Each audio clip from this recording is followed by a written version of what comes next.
유럽 관광 산업을 뒤흔드는 전대미문의 변화가 지금 이 순간에도 이어지고 있습니다. 불과 몇 년 전까지만 해도 유럽 여행이라고 하면 느긋하고 여유로운 휴식을 떠올리기 마련이었는데요. 최근에는 유럽 전역이 하나의 거대한 실험실처럼 바뀌고 있다고 해도 과언이 아닙니다. 그 이유로 지목되는 존재가 바로 단 하나의 국가에서 온 관광객들이라고 하니 믿기지 않으시나요? 이들은 기존 여행객들과 전혀 다른 동선, 철저한 계획, 그리고 본국의 문화 요소를 유럽 곳곳에 심어놓으며 눈부신 속도로 변화를 주도하고 있습니다. 더 흥미로운 점은 단순한 색다른 여행 스타일에 그치지 않고 전 세계 관광업계가 이제 이들의 노하우를 표준으로 삼고 있다는 사실입니다. 유럽을 대표하는 여러 도시의 호텔들이 이들에게 맞춘 조식을 신설하고 오래된 미슐랭 레스토랑들도 이들의 취향에 맞춘 요리를 연구 중이라고 하니 어느 정도의 파급력을 지니고 있는지 짐작해 볼 수 있겠습니다. 그렇다면 대체 어떤 특징들이 이들에게서 발견되는 걸까요?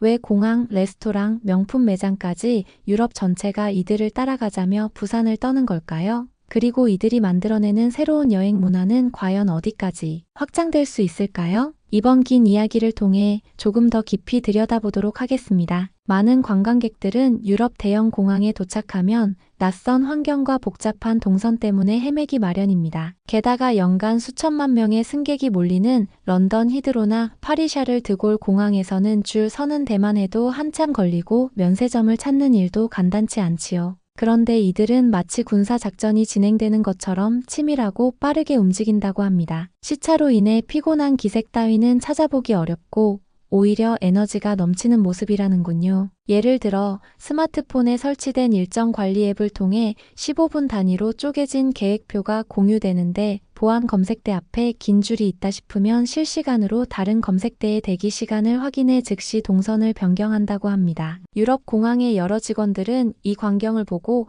이들이 공항을 효율적으로 공략하는 기법을 스스로 개발하신 듯하다고 말합니다. 보통 사람이라면 이런 준비를 하기 위해 수없이 많은 자료를 모으고 분석해야 할 텐데 대체 어떻게 이런 정보를 구하고 있는 걸까요? 알고 보니 이들은 인터넷을 통해 축적된 방대한 여행 후기, 현지 통계, 공항별 혼잡 시간대 데이터, 심지어는 과거 환승 경험담까지 모아 빅데이터 형태로 공유한다고 합니다. 특정 온라인 커뮤니티나 앱을 통해 노하우를 쌓고 실시간으로 업데이트하는 시기죠. 유럽 현지인들도 안 쓰는 데이터를 이들은 활용해 최적의 경로와 시간을 계산해낸다는 겁니다. 어떤 공항 관계자는 이분들이 보여주신 동선이 사실상 제일 효율적이어서 저희 쪽에서 역으로 배우고 있습니다 라고 털어놓았다니 흥미롭지 않으신가요? 이 과정에서 놀라운 건 단지 자신들의 편의를 위해서만이 아니라 동행인 전체가 한 사람도 낙오하지 않도록 촘촘히 계획을 세운다는 점이라고 합니다. 한 명이라도 길을 잃거나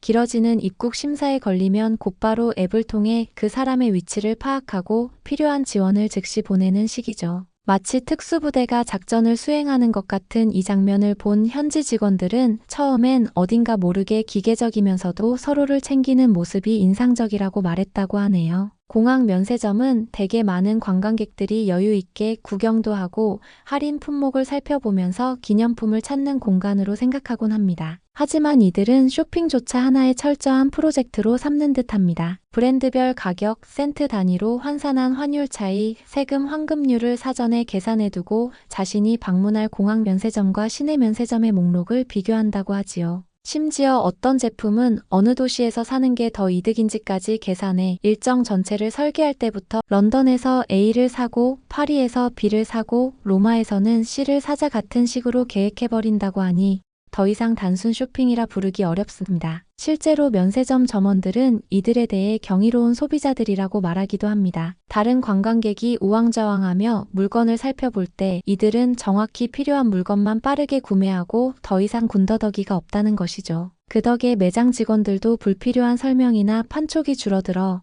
어느 정도는 업무 효율이 올라갔다고 합니다. 물론 즉흥적인 기쁨이 사라진다는 반응도 있지만 적어도 충동 구매로 후회하는 일이 없다는 점은 부럽기도 하네요. 이들이 단순히 공항과 면세점에서만 새로운 모습을 보이는 건 아닙니다. 유럽의 여러 도시, 특히 파리나 로마처럼 미식 문화를 자랑하는 곳에서는 이들의 영향이 더욱 극적으로 드러난다고 합니다. 수백 년 역사를 자랑하는 레스토랑에서 한국식 고추장이나 김치가 식탁에 등장하게 되었으니 말이죠. 처음에는 셰프들이 당황하고 정통 프랑스 요리를 망치는 행위라며 눈살을 찌푸렸다고 하는데 어느 순간부터는 오히려 이들의 매콤하고 발효된 양념이 프랑스식 요리에 색다른 깊이를 더해준다는 걸 깨달았다고 합니다. 예를 들어 훌륭한 와인 소스와 결합했을 때 고추장이 의외로 잘 어우러져 묘한 매콤함과 감칠맛을 내준다는 사례도 있고, 해산물 요리에 김치를 곁들이는 것이 묘한 프랑스풍 해산물 김치 스튜를 만들어냈다고 하네요. 셰프들조차 이색적인 시도를 멈추지 않고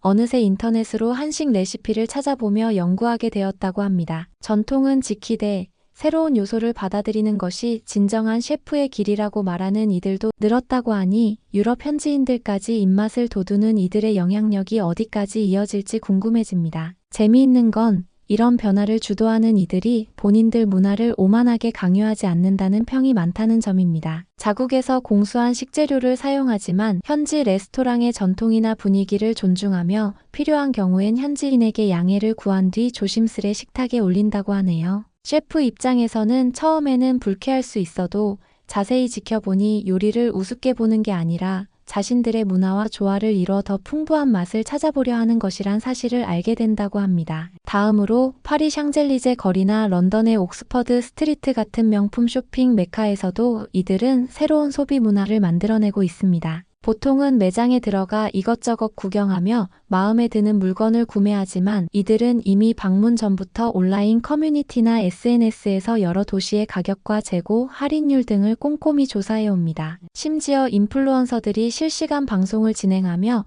이 가방은 여긴 몇 개 남았고 저쪽 도시에서는 얼마에 파는지를 비교해 볼 수 있도록 정보를 제공하기도 한답니다. 매장 관계자들은 이런 모습에 대해 정말 새롭다. 이제는 우리 매장을 오기도 전에 제품의 모든 걸 알고 계시니 직원들이 오히려 배우게 된다고 말합니다. 충동 구매가 거의 없다 보니 반품 비율도 현저히 낮고 매장을 효율적으로 돌아다니니 다른 고객들과의 동선이 겹칠 일도 줄어든다고 하네요. 어떤 명품 브랜드는 아예 한국어로 된 안내 자료나 디지털 패널을 추가해 이들의 쇼핑 경험을 좀 더 편하게 만들고 있다고 합니다. 유럽 사람들은 휴가 기간에 일을 한다는 개념 자체를 낯설어하지만 이들은 오히려 시차를 잘 활용하면 놀면서도 회사 업무를 놓지 않을 수 있다고 말합니다. 파리의 한 카페에 앉아 노트북을 펼쳐 화상회의를 진행하는 모습은 이제 결코 드문 풍경이 아니라고 하네요. 오전에는 관광지를 돌고 오후에는 한국 시간에 맞춰 회사 업무를 처리하는 시기입니다.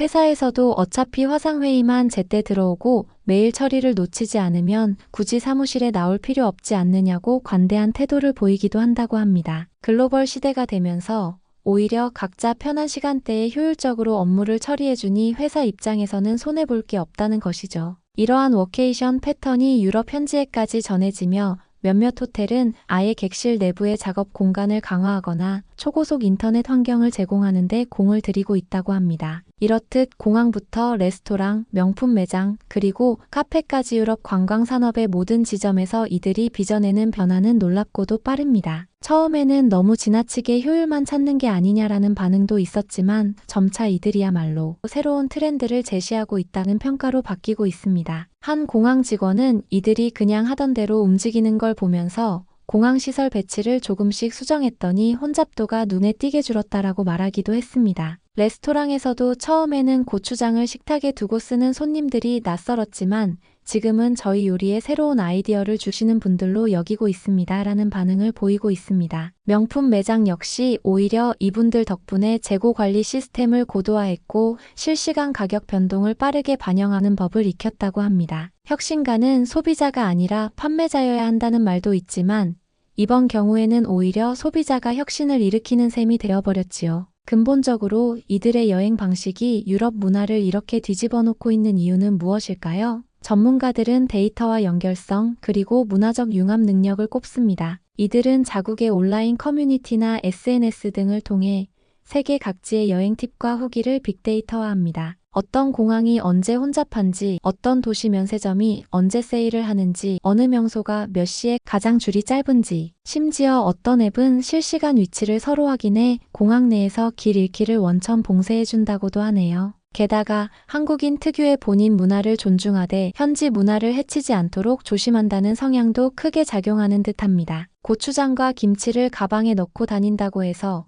요리를 함부로 바꾸거나 무례하게 행동하는 것이 아니라 셰프의 동의를 구하고 현지 요리를 존중하되 자신의 입맛을 살짝 조정해 즐기는 시기라고 하니 말입니다. 이런 모습에 호감을 느낀 현지인들은 저들을 좀 더 이해해보자는 쪽으로 태도를 바꿨고 이로써 윈윈 상황이 만들어지는 것이죠. 유럽 곳곳에서 이렇게 관찰되는 현상이 결국 전 세계 관광업계에 어떤 영향을 주게 될까요? 한 가지 분명한 건 이들의 철저한 계획과 문화적 융합성이 실제로 효과를 내고 있다는 것입니다. 더 많은 것을 짧은 시간에 보고 더 적은 비용으로 원하는 걸 얻으며 현지에서도 긍정적인 평가를 받으니 계속해서 모방자가 늘어나는 건 당연할 터입니다. 일부에서는 이런 식의 빡빡한 여행은 오래 유지되지 않을 것이라는 반론도 제기합니다. 하지만 아이러니하게도 이들은 그렇게 빡빡하게 보이면서도 본인들만의 여유 시간을 또 충분히 누리고 있다는 점이 관찰되고 있습니다. 즉, 15분 단위로 쪼개진 일정표가 모든 걸 구속하는 것이 아니라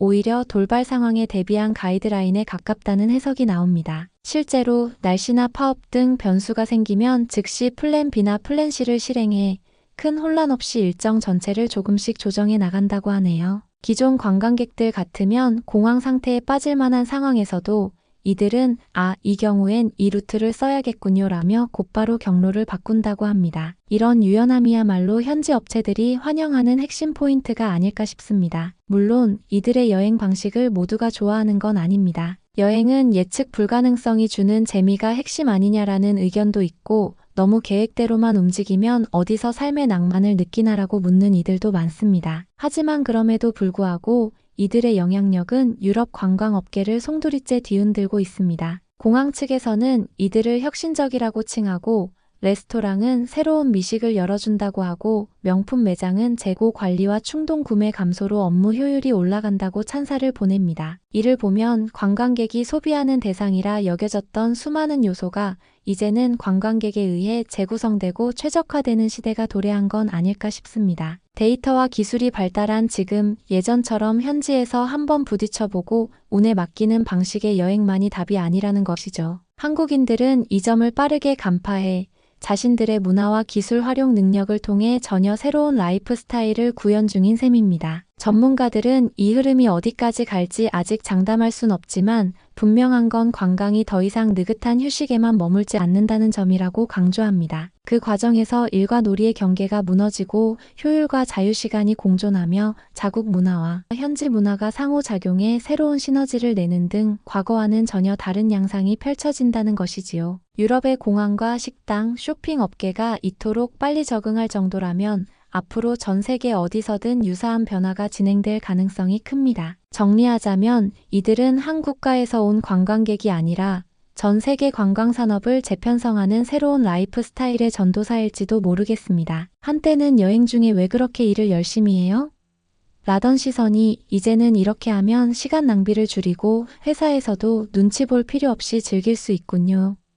라는 긍정으로 바뀌고 있으니까요. 또 한편으로는 그렇게 계획적으로 움직이면 여행의 낭만이 줄어드는 것 아니냐라는 반박도 존재하니 궁극적으로는 본인에게 맞는 방식을 택하면 되겠지요. 하지만 확실한 건 유럽 현지에서 벌어지고 있는 이 장면들이 이미 전 세계로 퍼져나가고 있다는 사실입니다. 철저한 계획이 반드시 피곤한 것만은 아니라는 걸 이들은 몸소 증명해내고 있습니다. 오히려 질 높은 휴식, 충분한 문화체험, 효율적인 쇼핑, 그리고 끊임없는 업무 진행까지 하나도 포기하지 않는 모습이죠. 앞으로 수년 내에 이런 여행 방식이 각종 데이터 기술과 결합해 더욱 강력해질 가능성이 높다는 전망도 있습니다. 예컨대 AI가 개인의 취향과 예산, 시간을 분석해 최적의 루트를 자동으로 설계해주고 실시간으로 혼잡도를 모니터링해 대안을 제시해주는 시기죠. 그렇게 되면 현재 우리가 낯설어하는 이 풍경이 곧 일반화될 수도 있겠습니다. 여행은 본래 예측 불가능한 요소와 우연한 만남이 매력인 행위라지만 이들은 예측 불가능한 우연이 더 멋지게 빛나려면 기본적인 효율성을 갖춰야 한다라고 생각하는 듯합니다. 혹시 해외여행을 계획 중이시라면 조금은 이들의 방식을 참고해 보시는 건 어떨까요? 공항 대기 시간을 최소화하고 미슐랭 레스토랑 예약을 미리 처리해 시간 낭비를 줄이는 것만으로도 여러분의 여행이 한결 편안해질 수 있을 것입니다. 여유롭게 거리 곳곳을 누비는 스스로의 모습도 좋고 반대로 치밀하게 짜인 일정 속에서 최대한 많은 체험을 쌓는 것도 좋습니다. 어찌됐든 유럽은 지금 이들을 새로운 기준으로 받아들이고 여러 업계가 변화를 맞이하고 있다는 사실이 중요해 보입니다. 느릿한 사찰 문화가 떠오르는 한국이라는 나라에서 이렇게까지 치밀한 여행법이 탄생할 줄 누가 상상했겠습니까? 이 긴 이야기를 읽어주신 여러분, 과연 어떻게 느끼셨는지 궁금합니다. 내가 원하는 여행 스타일과는 달라 거부감이 든다라고 하실 수도 있고, 오히려 이 방식이 더 알차지 않을까라고 흥미를 느끼실 수도 있겠죠. 어느 쪽이든 관광이 이제는 이런 식으로 끊임없이 진화하고 있다는 점은 분명해 보입니다. 이제부터는 유럽뿐 아니라 전 세계 주요 도시에서도 비슷한 현상을 볼 가능성이 높다는 전망이 나오고 있습니다. 이들은 단순히 관광객이 아니라 글로벌 라이프 스타일을 바꾸는 혁신가로 자리매김하고 있다는 것이지요. 여행이라는 틀 안에서 일과 놀이, 소비와 문화 교류가 한데 어우러지는 그림이 앞으로 얼마나 빠르게 확산될지 우리 모두 흥미롭게 지켜봐도 좋겠습니다. 이처럼 역동적인 관광혁명의 흐름을 계속 주시해 보시면 좋겠습니다. 여기서 파생되는 에피소드들이 무궁무진할 테니까요. 유럽은 변했고 세계가 변하고 있다라는 말이 조금은 실감나시나요? 앞으로도 더 새로운 소식이 나올 때마다 그 현장의 이야기를 또 전해드릴 수 있으면 좋겠습니다. 감사합니다.